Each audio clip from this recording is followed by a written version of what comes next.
waa oday faqiir ah oo kana mid ah dadka fuqarada ee ku nool dalka Thailand. Muuqaalkan ayaa soo jiitay malaayiin dad ah oo ku nool daafaha caalamka. Ninkan odayga ah misna faqiirka ah waxa uu ku nool yahay meel aysan ishu bilaadanka jeclaysanin.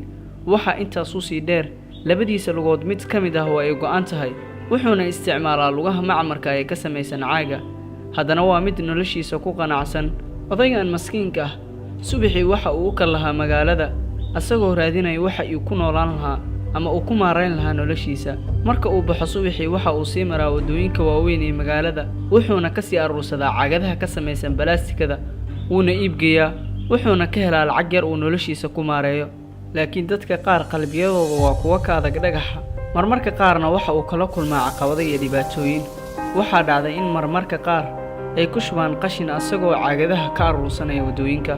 sidoo kale waxa uu sii maraa maqaayadaha asagoo carafta raashinka uu leeyahay ku sasaba noloshiisa maadaama uusan awoodin inuu wax iibsado.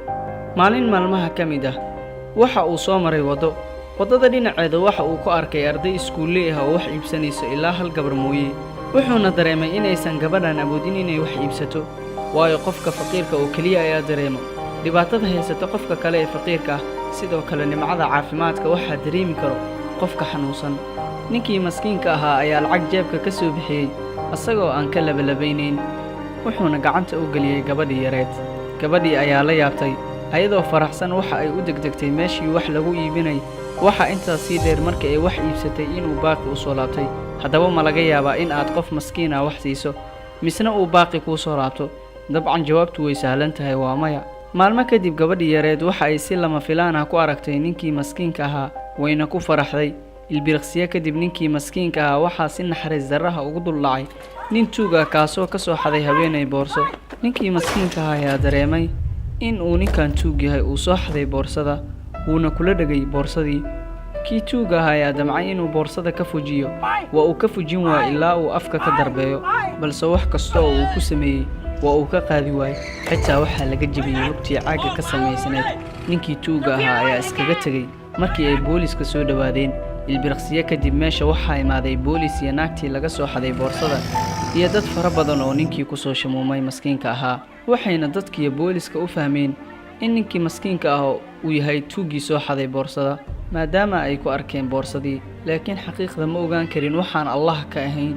iyo gabadhii yareed ee uu shilinka siinaya oo taagneed goobtii waxa ay ka dhaceen meel u dhow. ninkii maskiinka ayaa gacanta laga katiinadeeyey iyagoo aan booliiska wax u hubsan, waxaana la geeyey xabsiga oo lagu xiray. badanaa dad aanan waxba galabsan oo xabsiyo mutaysay. ninkan maskiinka ah xitaa waxaa u sii dheer asaxaan uu sameeyey ayuu xabsiga ku kasbaday. ninkii asxaanka ayaa iska ooyey, wuxuuna isweydiiyey ma asxaankii aad fashay ee abaalgudkiisa saa noqday mise qalbiyada bini'aadanka ayaa dhagax noqday. maalmihii ayaa tegey, gabadhii yareed ayaa ka walwashay maadaama ay arkaysay xaqiiqda meesha ka dhacaysay, mana awoodo in ay wax samayso. ilaa maalmo kadib TV-ga ay ka aragtay barnaamij lagu taageerayo dadka masaakiinta ah ama dadka fuqarada ah aan waxba haysan. jeebka ayay gacanta gelisay, waxayna ka heshay baaqigii ka soo haray ninkii maskiinka ahaa lacagtii uu siinayay, wayna faraxday.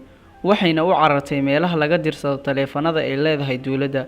waxayna wacday wakaaladii u doodaysay dadka masaakiimiinta oo ay nambarkoodii ka aragtay telefishinka. waxayna u sharaxday sidii ay wax u dhaceen. nasiib wanaag way aqbaleen.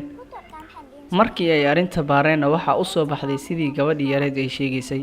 xubno ka tirsan wakaaladii ayaa waxa ay soo aadeen xabsiga si ay uga soo sii daayaan ninkii maskiinka ahaa. markii uu imaaday bannaanka waxa uu arkay majmuuco dad ah oo ku sugaysa bannaanka oo ay ka mid tahay naagtii boorsada laga soo xaday.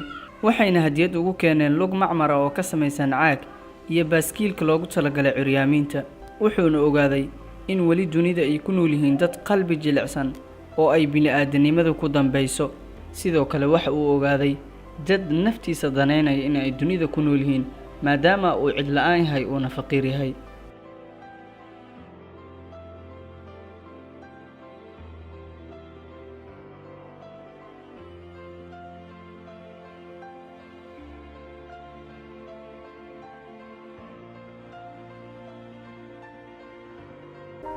shilinkii uu siinayay gabadhii ayaa waddada u furtay, uuna ku helay raaxo iyo nolol wanaagsan noloshiisa intii ka dhimneed.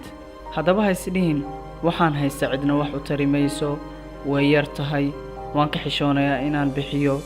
waxaan sidaan u yar haddaan bixiy dadka dhana isoo fiirinayaan. waxaad bixisa ayaa kuu noqon doona waddadii guusha adduun iyo aakhiro, ha badnaado ama ha yaraado. haddaba hadduu ku cajabgeliyo muuqaalkan, like saar, janaalka barasha subscribe dheh, furo gambaleelka si muuqaal kasta aan soo dhigno uu kuu soo gaaro, aadna u noqoto akhyaarta ugu horraysa uu soo gaaro muuqaalkeena. intaan muuqaalkan muuqaal la mid ah ku kulmayno, waxaan idinkaga tegaynaa assalaamu calaykum waraxmatullaahi wabarakaatuh.